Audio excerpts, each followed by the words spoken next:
Hello, Leo. Welcome to your 2026 Astroclock. I am so excited to be doing this again.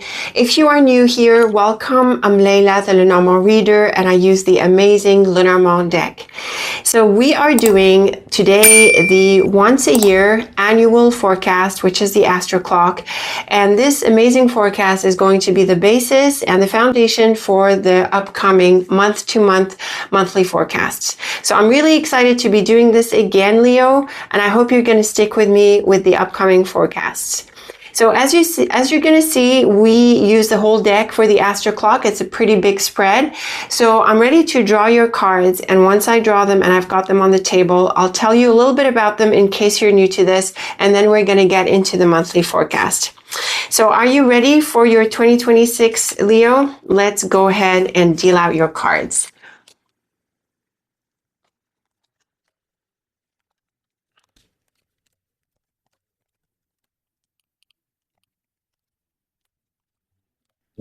Okay, Leo, here is your Astroclock. As you see, this is a big spread with all 36 cards here on the table organized into groups of 3. There's 12 of them for the 12 hours of the clock and the 12 months of the year. I'm just straightening out the cards a little bit. I know it's a lot. It can get a bit messy. It doesn't look always so orderly. So what I like to do is I like to get an overview of the Astroclock before diving into the month to month. Now, you might have noticed that I start dealing out the cards at midnight, which is here, and I start reading the cards at 1 o'clock, which is January, and then we go around the clock clockwise all the way up to December, which is midnight, December 2026. So I like to get a bird's eye view of the Astroclock before diving into the month-to-month reading, because I like to orient myself. I like to pick out where the positive cards are, where the challenging cards are, and which months, and where the people cards, work cards, and so on. So this May combination here stands out. This is a triplet of very bright cards, so there could be something major that materializes for you here. In the first quarter, we've got the man and woman. It's looking a bit challenging with people. And we've got the clouds, bird, and fox, cross, and the rest of the cards are neutral. The tree is potentially positive, but just looking at these 4 here, it's not a lot of bright cards. So there could be a more neutral kind of energy when it comes to specific people here. Otherwise, May is looking fabulous. We have the whip with the rider. Now, this is not necessarily challenging, even though the whip is actually the most challenging card of the deck. With the rider, it can suggest speediness, things happening fast, and moving forward quickly. This is great for money. The mouse is a little bit challenging. It's not the end of the world, though. And this is another very bright triplet here, especially with the bear, which makes everything big. So it's another month that's a bit like May. And here we have the child and coffin together. So definitely something is beginning and ending. We see it with the heart, potentially a relationship, but not necessarily. And the November cards build on the October cards because the scythe and snake point to a change and a turning away. Otherwise, the cards are looking pretty even. It does sound like a year where there can be some major steps forward and some major endings and changes. So May and September and October and November, they sort of stand out to me, and everything else looks pretty even. July is looking good for money as well. So hopefully it's going to be a good year for money. So let's begin at January, Leo. We have the house with the mountain and woman.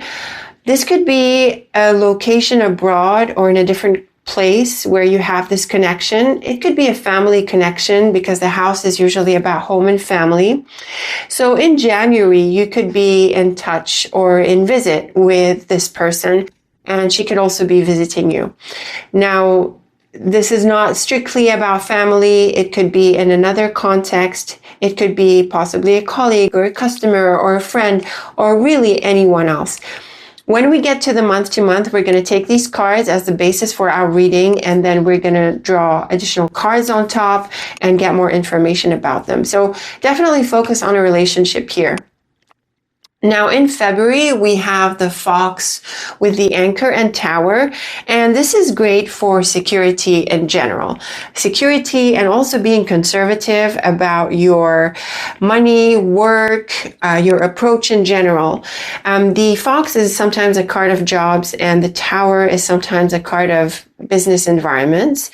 So with the Anchor, which is a very solid, sticking with the situation kind of card, along with the Tower, you're on a steady path work-wise and with other areas of your life. This is definitely a message to stick with what you're doing. So if you're inclined to make changes in February, Leo, the cards here are going to advise against it. The cards are also good with managing people, often tricky, dishonest, deceptive, selfish types. The Fox is one of those cards. It's not as dramatic as the Snake. The Snake could be a bit meaner and sharper, but the Fox still suggests someone who's not really transparent, a bit self-interested. So with people like that, you're going to have firm boundaries, and it also applies to you. So make sure you stay within your boundary, Leo, and focus on your work and focus on your goals. So a really good month for being solid and getting things done and, getting in that routine.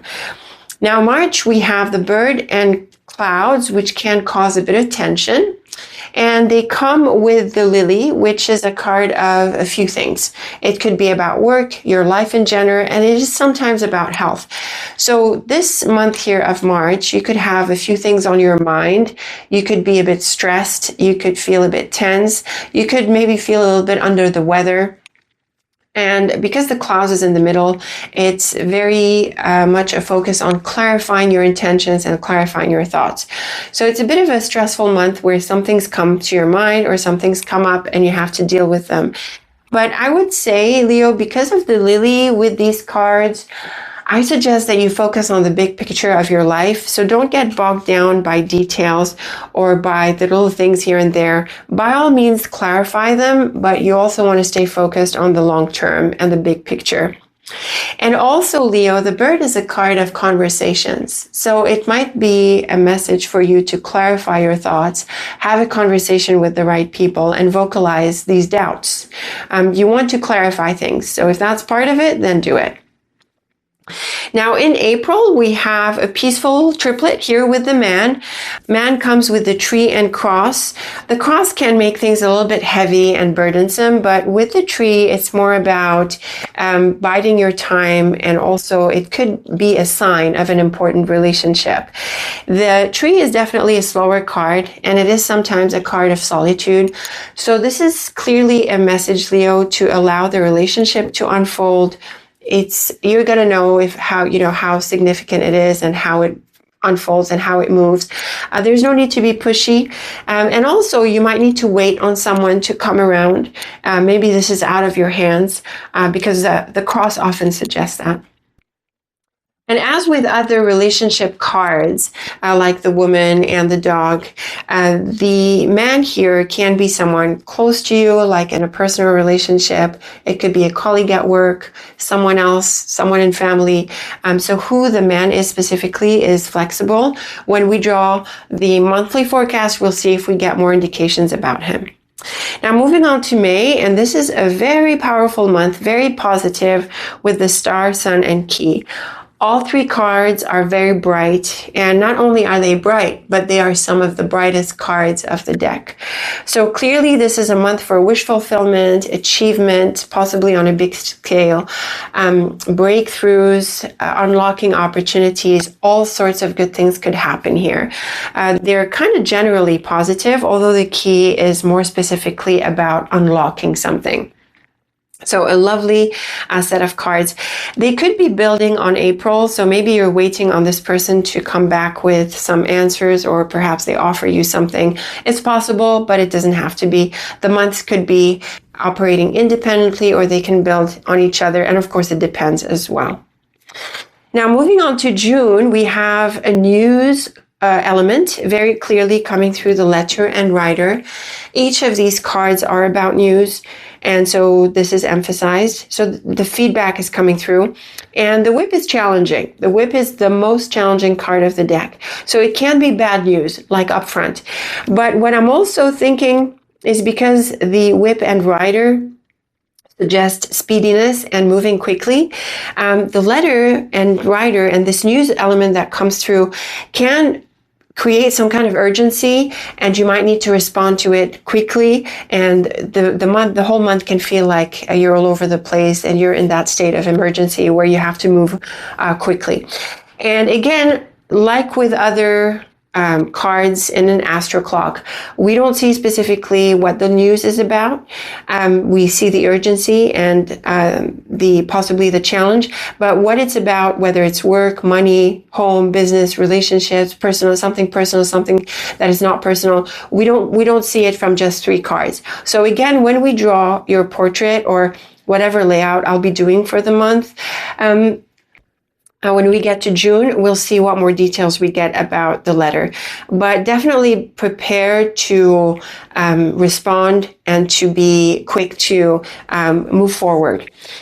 Here is another lovely set of cards with the flowers, fish, and garden. The fish is the card of money, and when we see it with beautiful cards, especially the flowers, it usually points to prosperity and abundance. So this could be a really good month for money, and this is July. And the garden is the card of the public, places, markets, communities, networks. So you could be doing well with your job or the market. Maybe you're taking maybe you're doing a business thing, you have a venture and it responds really well. And you could also be quite popular, with a lot of success. So these are great cards for business success, job success, financial prosperity, and also broadening your network and, finding opportunities. Maybe not necessarily money related, but it's definitely part of your abundance and your prosperity. So a very beautiful set of cards here in July.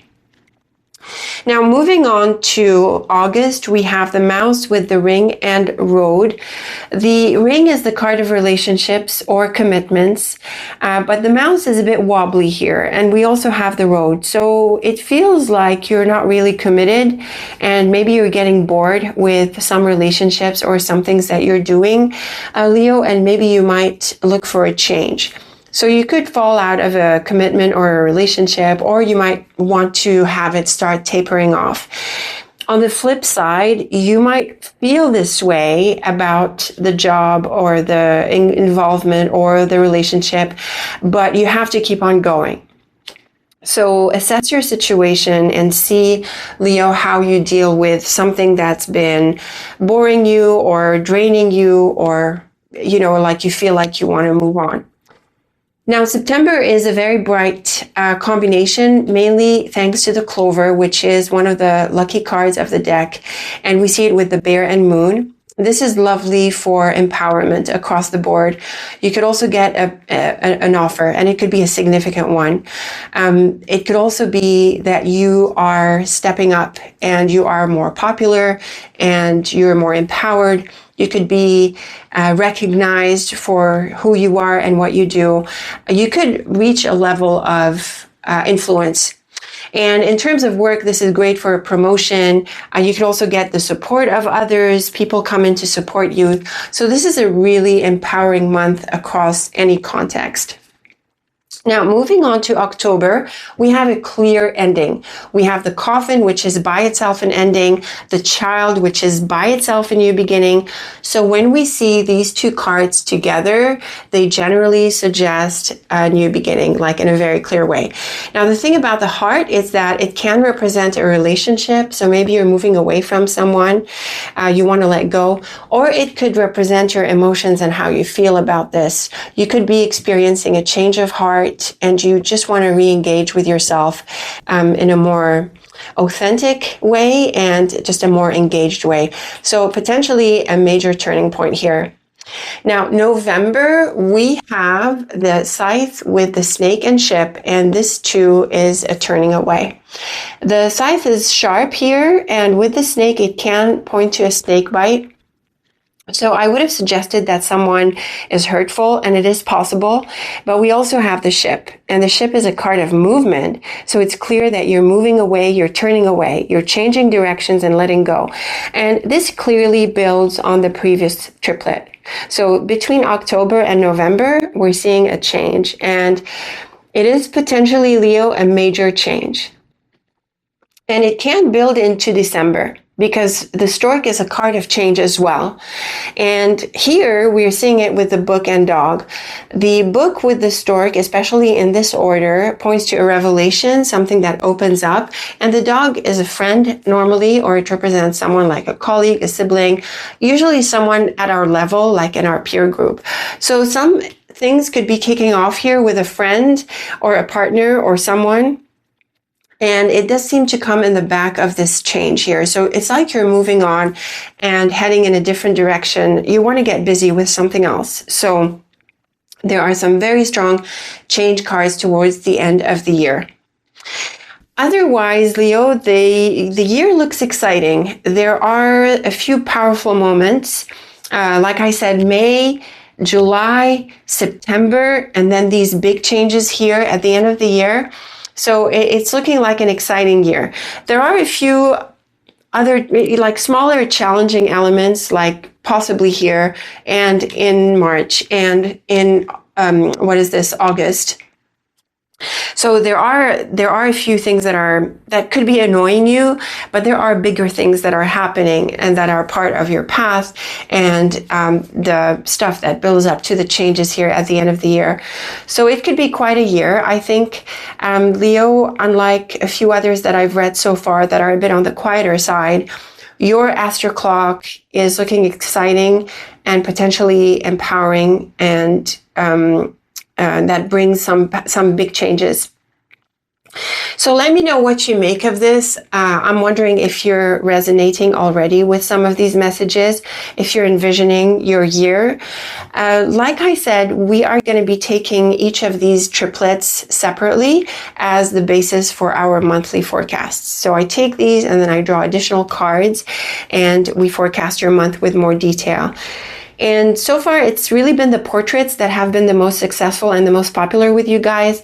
I might send out a survey to see if we still do portraits or if we do other things.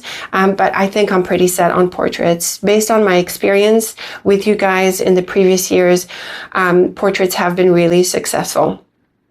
So again, Leo, thank you so much for tuning in, and I hope you're going to stick with me for the upcoming forecasts. Very best of luck with 2026, and until next time, take very good care of yourself.